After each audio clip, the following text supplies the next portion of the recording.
welcome. Just waiting for, oh, yay. Milan is here. View request. Great.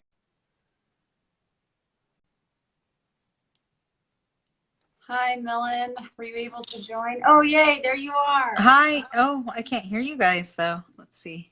Can you hear me? No. I can hear you, yeah. You can hear me, but I can't. How about now? Can you hear me now? Yeah, I can hear you. Can you hear Okay, me? I can hear you now. Yeah. Yay! All right, Yay. fun. People are jumping on. Hi, everyone. Good to see everyone. Maybe we'll just give it one more second and then we'll get started. Yeah. Arrive here. It's been a busy day. I'll get comfortable, get my tea, Yeah, there you green go. tea, healthy. Hi. Hi, Oh, everybody. fun. Oh, look at everyone coming in. I This is so know. great. This is so cool. I know. This is only I my second live I've ever done. It's kind of fun, right? I did one, but it feels so intimidating. I know. It's Be it's kind of honest. intense. It is. It sort of feels like you're a media person when I feel like I'm such a like a patient Yeah. person, one-on-one kind of person. So, Yeah. Imagine if we had to do all of our consultations like this.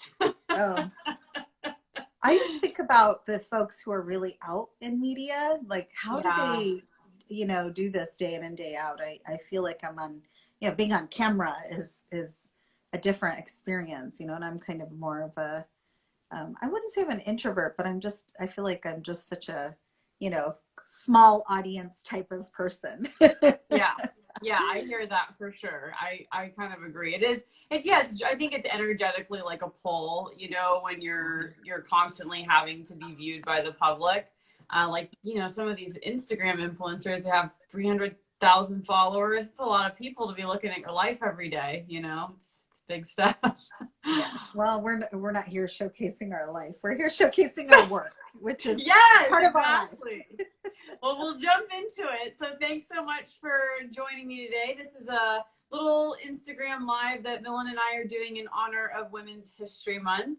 So Dr. Milan Chabarker and I connected about a year ago and have been friends ever since, and we've been really wanting to collaborate on something like this together. So I'm happy that everyone showed up to listen, and for those who will watch the recording later, I'm excited for that as well.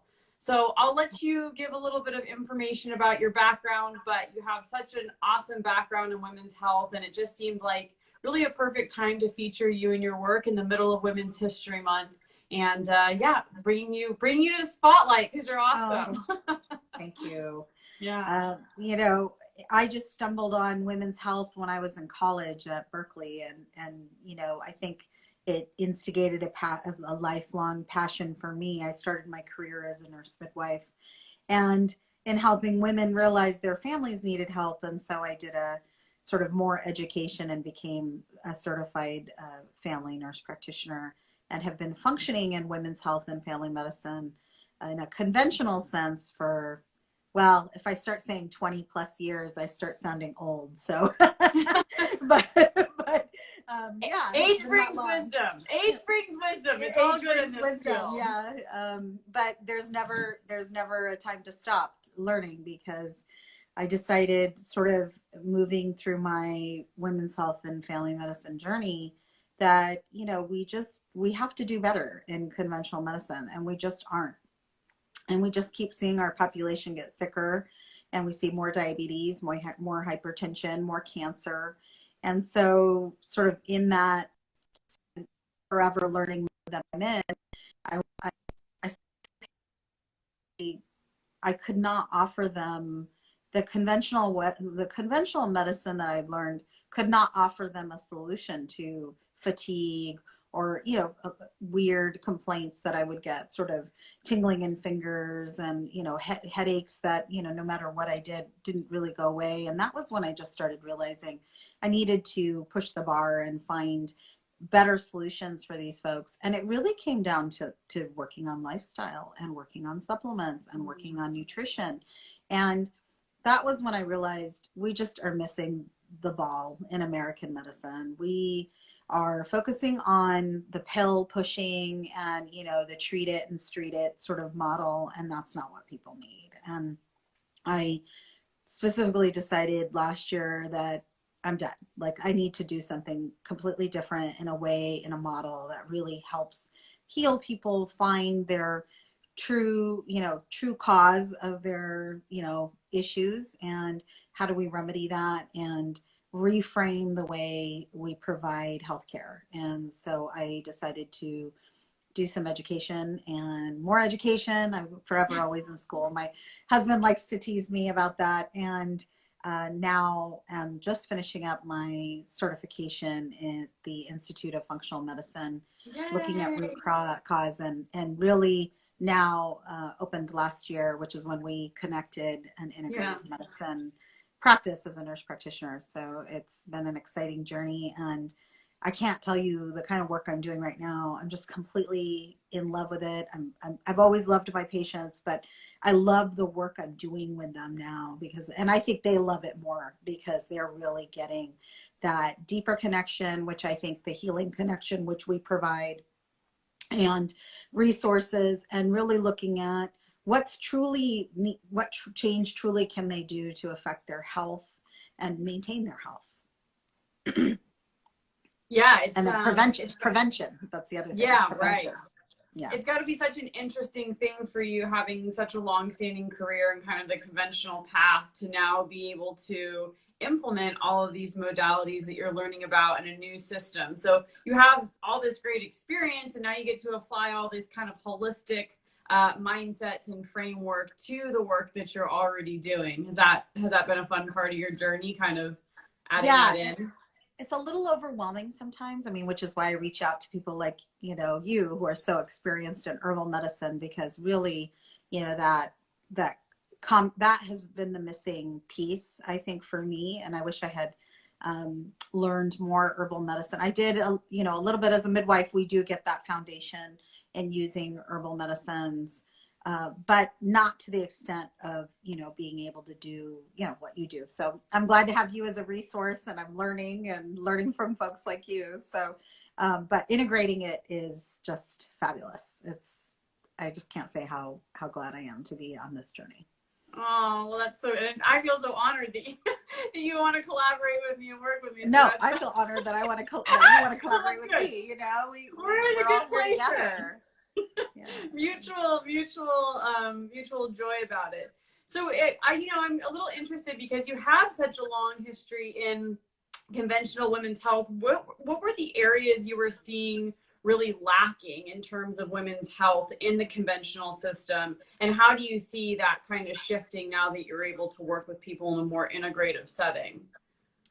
So I think the focus on lifestyle, education, nutrition, we really don't focus enough on that. We really do focus on the sort of pill giving, you know, for an issue. And let's raise a common women's health issue would be vaginitis. You know, people coming to us for repetitive vaginal infections. And, you know, I end up spending about 10 minutes, you know, in a visit. Of course, in conventional medicine, you get 15 minutes to see somebody, yeah. but I spend 10 minutes going over, okay, you know, what are you doing? What is your lifestyle? What's contributing to you getting repetitive vaginal infections? And then at the end of that visit, you know, and this comes from my midwifery training, is really going into, okay, how are you eating? You know, what are you taking? You know, what are you doing? What kind of clothes are you wearing? You know, how are you, you know, what are you doing after you have sex? You know, things like that, which I think, right. You know, typically you'd go in and somebody would say, oh, you have yeast here.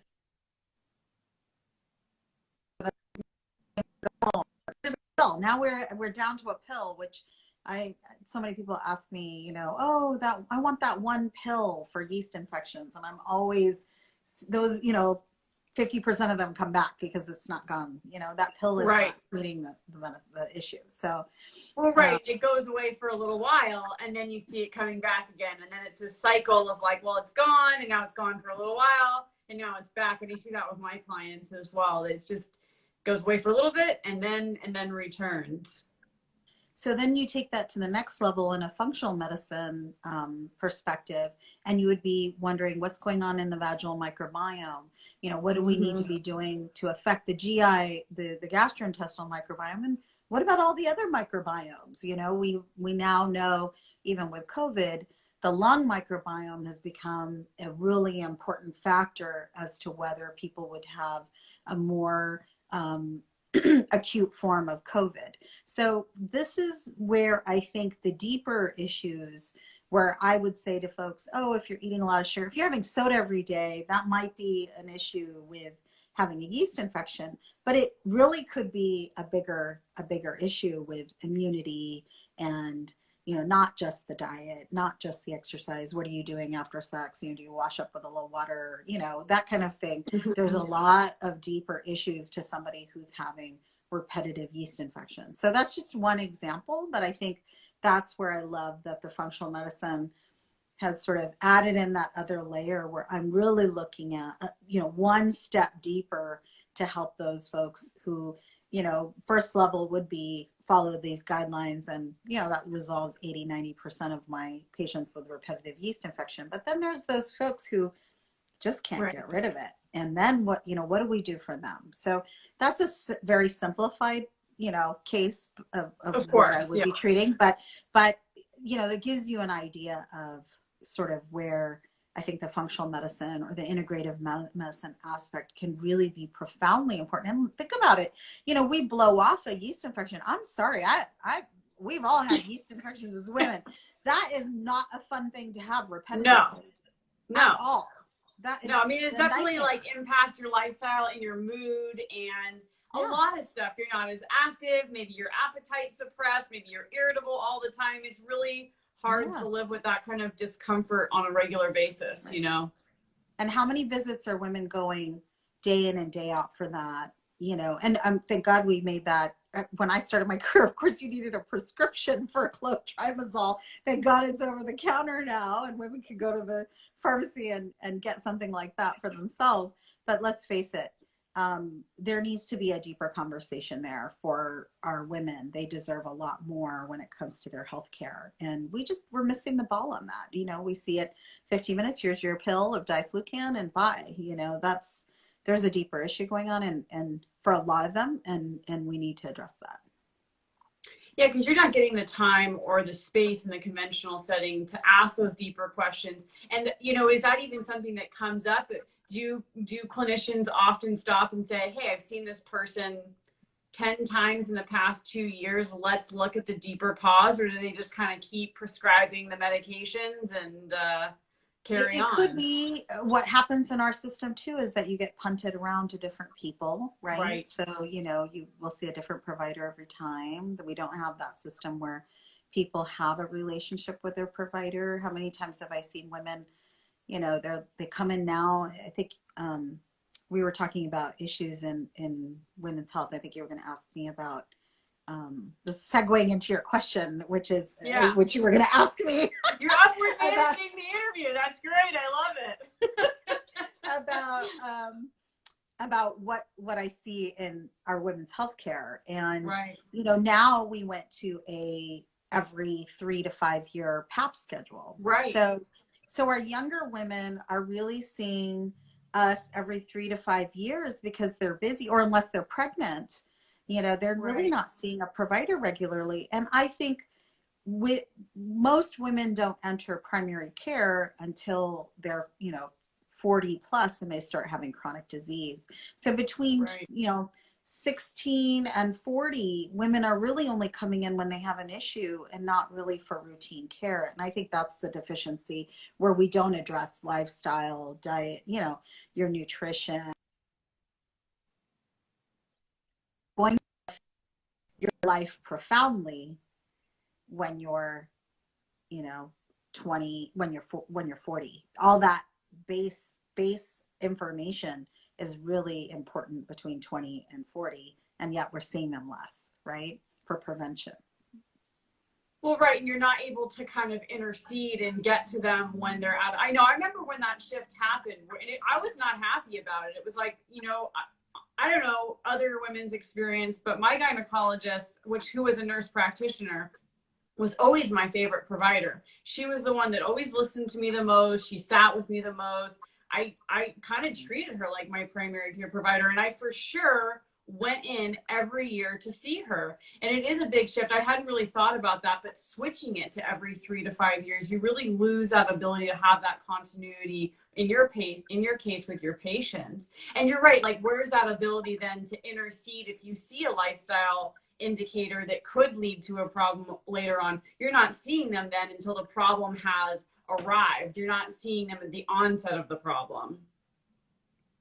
I think That about this so much too, and I bet you have commentary on that with hormonal issues. You know, it's a big topic in so many wellness spaces, hormone balancing, so my hormones are off, and thyroid and all of that type of stuff. And I feel like this is really one of those areas where if you had that continuous care with a knowledgeable provider that's also really invested in your health, you would probably start to see some indicators for those issues pop up earlier, I would think. But you probably have more to share on that. no, I think I mean, you nailed it. You know, when we check in with a provider every year, you know, whether it's in women's, I mean, for most young women, that was our, you know, GYN or GYN person. Mm-hmm. And if you're not doing that, then you really are missing the boat on catching things earlier or addressing issues earlier. We've just lost the whole idea of wellness. In the US, we just, I don't know if we've ever had it actually. We've just never really focused on prevention. And after most kids get seen regularly until, you know, 12 or 14 when they hit adolescence. We have a bunch of vaccines we give around 10 to 12. And then, you know, they kind of drop off. And parents, you know, our kids look healthy. I have two teenagers, so I know they look healthy. They seem healthy, Right. knock on wood. But Yeah. so folks don't really go in and take them in. And then there isn't that foundation for a healthy lifestyle as a teenager, as a young adult, and then really people are coming in with chronic disease. And now diabetes, we're seeing so early.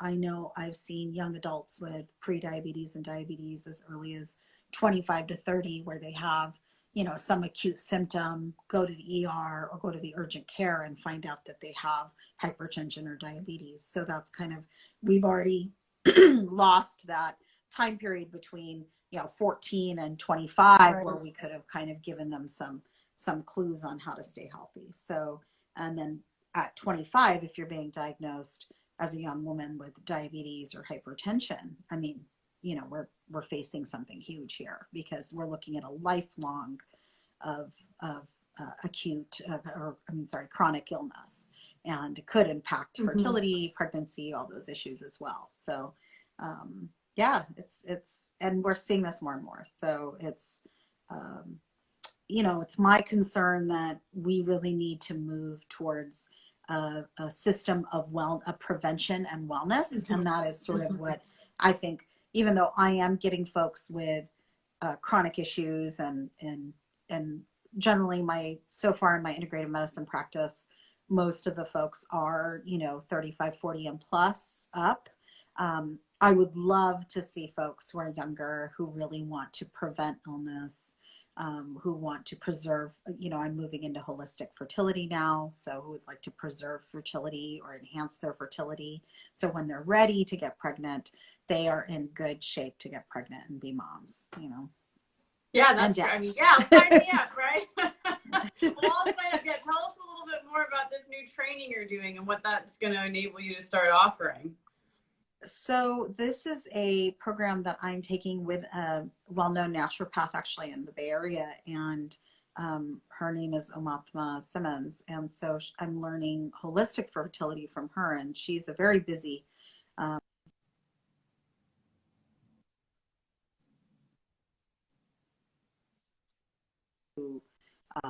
want to be fertile or want to preserve eggs or enter IVF. So these are the trainings that I'm doing right now to kind of combine with my conventional background and kind of take this information and combine it so that I can help folks who are, yeah, interested in entering that parenting stage. So yeah, That's it's going to honestly be fun. something I had never really, I mean, you think about, and this kind of segues into what we're also going to talk about, but you think about, I never really thought, I mean, I've thought about preventative health a lot, right? And as an herbalist, like that's really what we're focusing on. We're focusing on balancing people energetically with herbs so that they have kind of optimal wellness and vitality.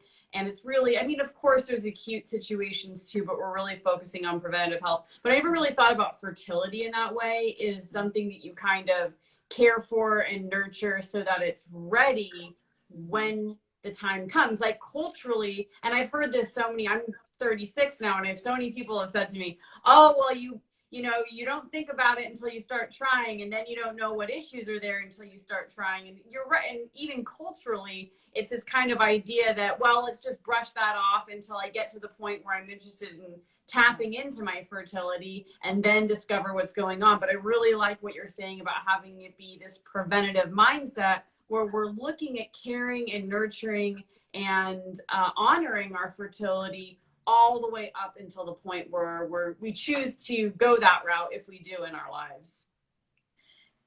I think this is a huge issue because we do see women, you know, obviously the newer generation is waiting to enter parenting. And if at all, I mean, we're also seeing sort of a decline in the choice to be parents.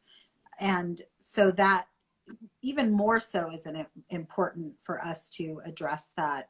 And then I also look at all the technology around us, and Right. you know, I always think about, you know, people with phones and laptops and, you know, all this I know it's, I mean, I know a lot of people are wondering about that. I am too, you know, Right. toxins. I worry about our toxins that are around us, pollution, toxins, plastics, xenoestrogens. There's so many things that are affecting our fertility, and Right.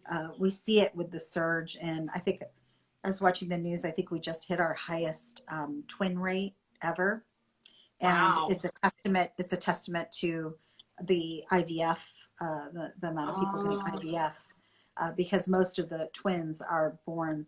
Twins do not occur on their own very easily. It's Right. you know, this is a IVF phenomena. So we are getting more and more couples coming in for infertility. So you know, those are the two aspects I'm offering fertility care for those who are potentially interested in down the road being fertile and being ready for fertility, and then or having, you know, babies, and then this, you know, group of people who are challenged with the fertility issues. So you know, those folks need guidance and care and support. So Well, I really love that, and I love the emphasis on, you know, I've heard so many times, like, I haven't had children, so I can't speak to it personally, but I hear so much how women feel, not all the time, but often like very cared for and kind of like, oh, when you're pregnant, you're like, oh, this kind of unicorn, you know,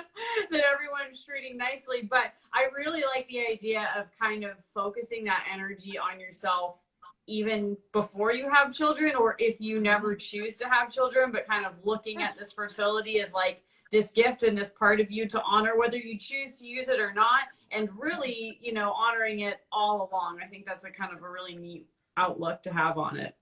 I, honoring yourself in general is a good thing, you know, and I Yeah. think we don't honor our health. I think we take it for granted.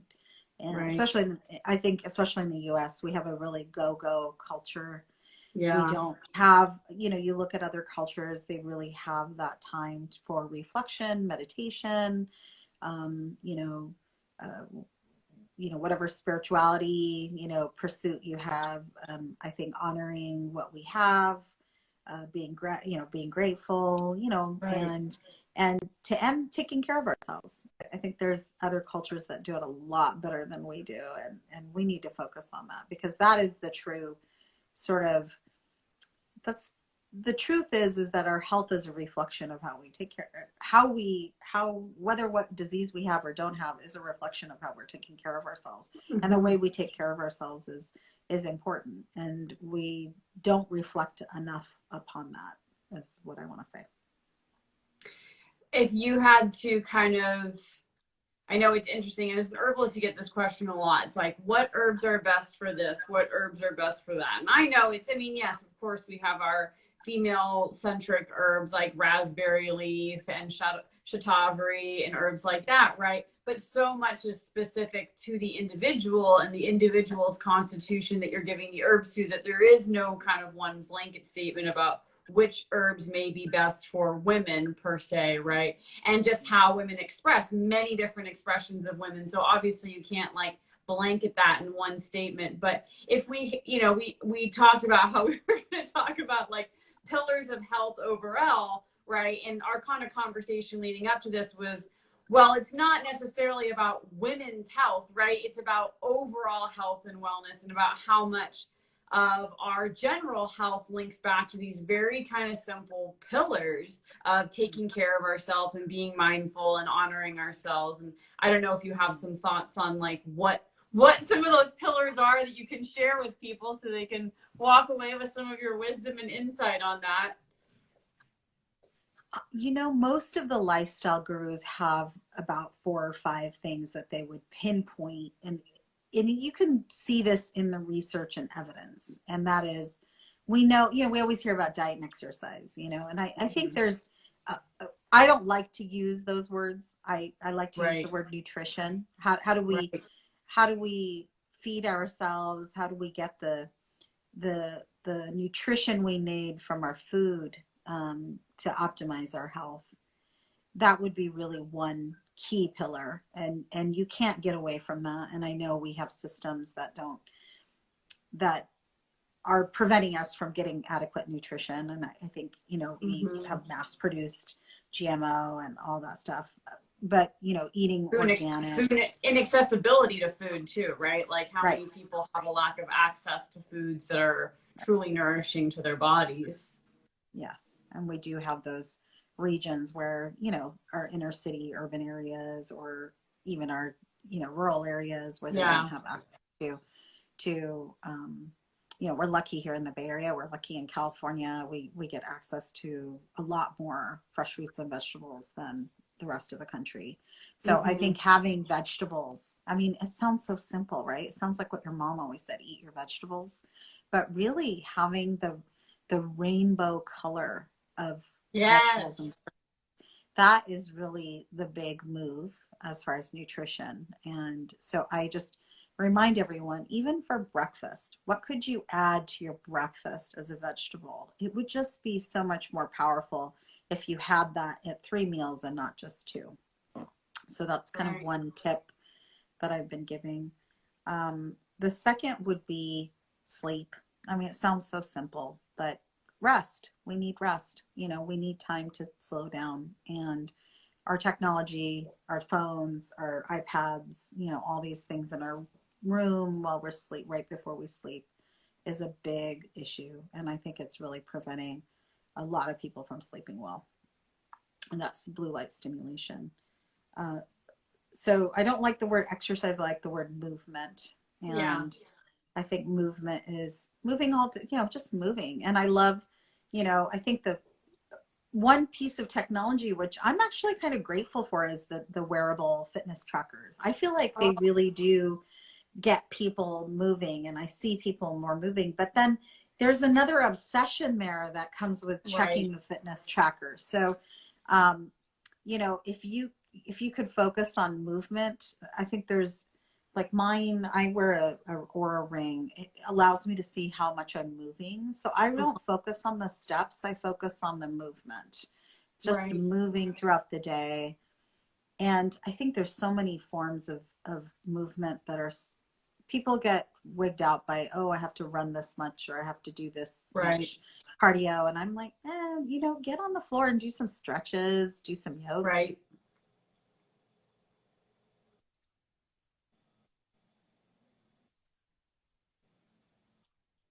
Another,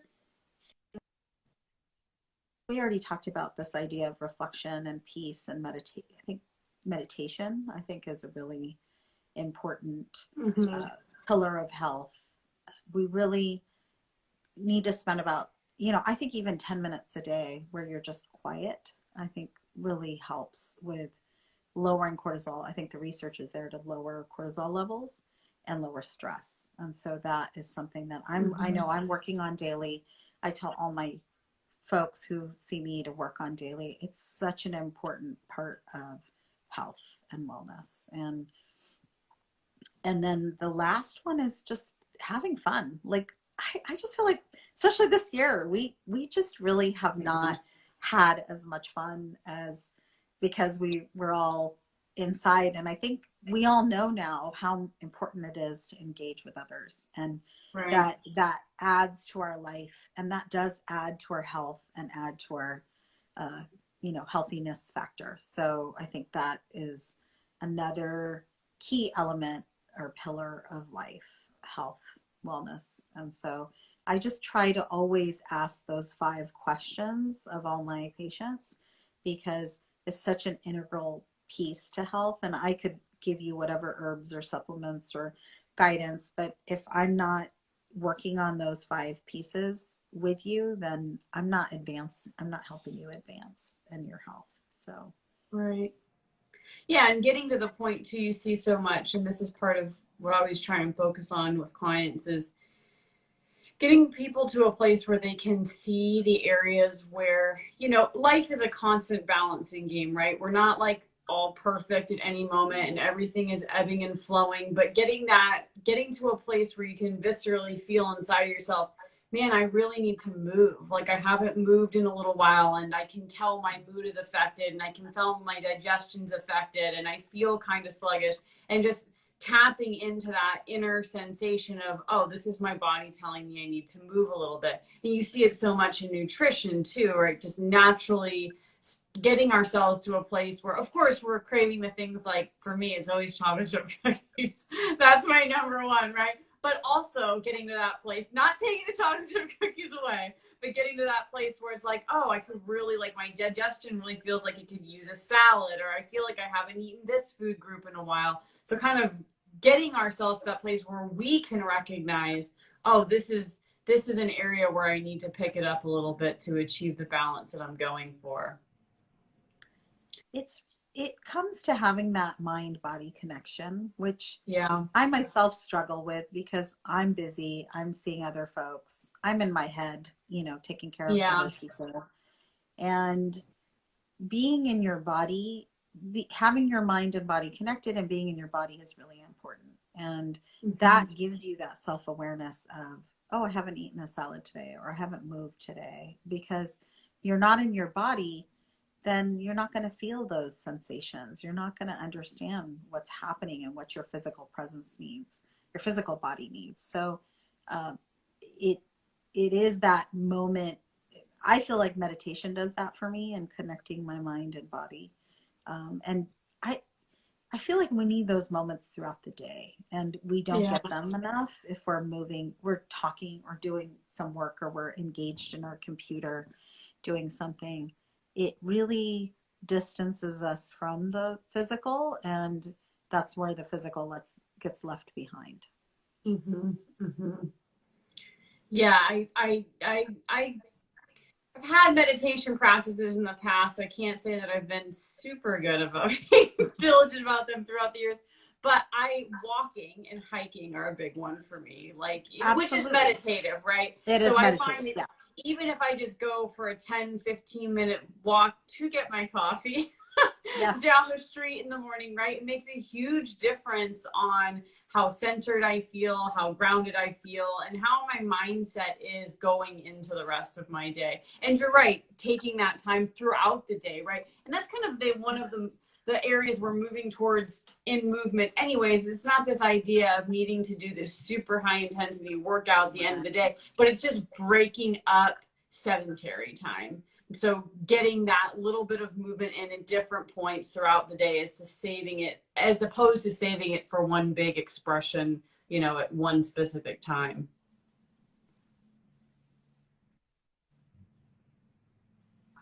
Oh, you're cut out a little bit, but I think you're back Did I now. freeze up? Well, you've shared so much great stuff. I'm back. How do people get a hold I of have you if people want to work with you? How do people get? Or are you cutting out? Are you still there? some. I'm there. Can you? Sorry about Oh, that. good. I have a connection issues sometimes. I have multiple people using internet. I've told them all to not use the internet right now, but it obviously didn't work. So they're all, you can tell they're in the other room speaking something off. Somebody's logged into something right now. They're not supposed to. They know that. So the way people get a hold of me is lotusintegrativehealth.com or info@lotusintegrativehealth.com. And that's my email. My phone number is 408-337-2767. So you can always just call and send me a message. Yeah. Or you can use social. I'm on all the social stuff. I know you're all over the place. You're on all the channels. I'm on all the channels. I just started a podcast, which is exciting. So hopefully we will put this on the podcast, which is True Healing and Vitality, which is the channel name. And yeah, I need to brand that, I think, but I haven't gotten around to that. I'm not that savvy, I think. I know it's like I started a podcast a little while ago, but I haven't actually like put it on a, I don't know, I think there's like a real place where podcasts go. It's not just a sound recording somewhere. So maybe you could give me some tips on that one. Sounds like you're ahead of the game. Your podcast is live and real out there. It is. Like, you can listen to things that we've already done. That's great. I do Zoom calls. I have a meetup group. I have a couple meetup groups. So people can access even a lot of content on my website. You know, I have videos and blogs, a lot of things that are just there for anybody. You know, you don't have to, there's no financial reward, you know, for me or anything. I want information out there. I want folks to understand what integrative medicine offers. I think there's a lot that they could do to improve their health, even on their own, you know, through just reading and watching and learning. Obviously, it's great to have that guidance. And if you are interested, you know, I'm happy to be there be there for you and be that person who can help guide you. So, you know, it's always an honor to have people working with me and get what they need and feel good and just seeing that their healing journey is in the direction that they want it to be. So, yeah. Oh, well, that's great. And I know that is so needed because I see it in my clients too. You know, you get to a point sometimes in your health where you have your alternative practitioners like an herbalist or a nutritionist or a body worker or whatever, and then you have your kind of medical doctor that may or may not know what's going on with you, or maybe you're forced with some decision you have to make about your health in the modern medical construct, and they really feel like it's what I see people needing is someone like you with this background in the conventional field, with this knowledge of integrative care, to be able to check in with and say, hey, what do I do right now? How do I make this choice? You know, are these the only options that are available to me? Because a lot of people, myself included, you know, we're not allowed to make any kind of commentary on someone's healthcare. So having someone like you to be able to check in with, I mean, it's just such, I really think, an invaluable resource for folks right now to have access to someone like you who has just all this experience in both areas. It's really incredible. I'm so happy I got to share you at least with everyone who is tuned into what I have to offer. And I don't know if there's any last thoughts you want to share, but I'm so appreciative that you took time out of your very busy day to sit here and chat with me and share a little bit about your insight as to what's going on in the healthcare field. So thank you so much for doing that. No, thank you. I mean, it's such a pleasure to always interact with you and get your guidance on herbs. And I look forward to continuing to work with you and, you know, send people your way. I think it's, you know, we need more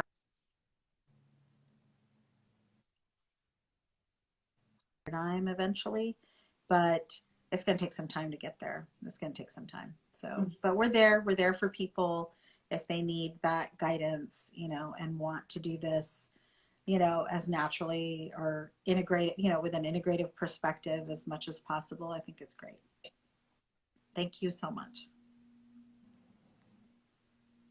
Well, thanks, Millen. All right. Well, if anyone has any questions, you can put them in the chat. If not, we'll probably be wrapping up soon, but happy to answer anything if anyone's stuck around and has some burning questions on their mind.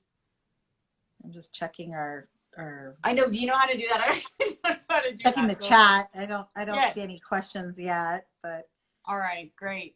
Well, thanks so much, everyone who tuned in for yeah, showing thank up you. today. Yeah, and everyone watching this recording too. I will link Millen and all of the material around this talk and this video. So please reach out to her if you feel like she could offer you some guidance in your health journey wherever you are right now. And of course, I'm always around as well. Yes. Thank you. All right. We'll see Bye. you later. Bye. All right. Bye. Bye, everybody. Bye.